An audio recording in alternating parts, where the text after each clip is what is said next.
We're going to bring you a bit of nature now. So, wild bison. Perhaps if you envisage them, as well as being here and huge behind us, you might be thinking of them on the plains and prairies of the United States. You do not need to go that far.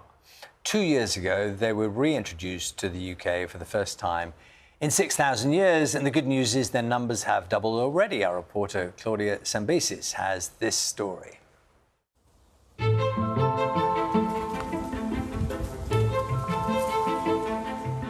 Three bison have now become 6, including 2 calves, one being a happy surprise.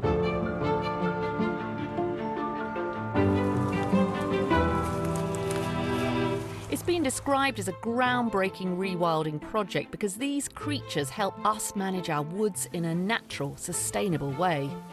You go to Europe and there are wild animals that people live with. People live with wolves and lynx and bison. In America, people go camping in Yellowstone where there are American bison, which are very, very similar to the bison we've got here. They're not dangerous animals, but we're not used to living with them in this country. And it's so important for them to be out in the wild to act as ecosystems engineers.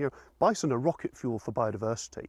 In Romania, where they have reintroduced bison back into the wild, they've done some research at Harvard recently, and 170 bison living in the wild were capturing the carbon of 43,000 cars. They're impressive, strong, the heaviest wild land animal in Europe.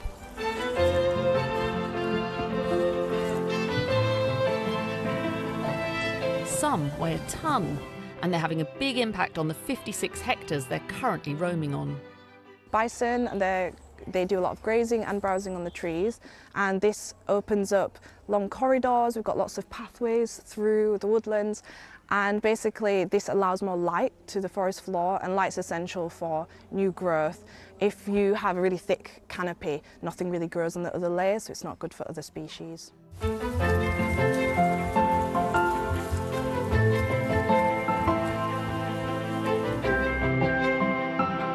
There's a line in Jurassic Park, life finds a way. Now I know it's a Hollywood fiction, but stay with me on this because it's exactly what they're doing here. By helping the bison, they're letting nature find its own way to survive.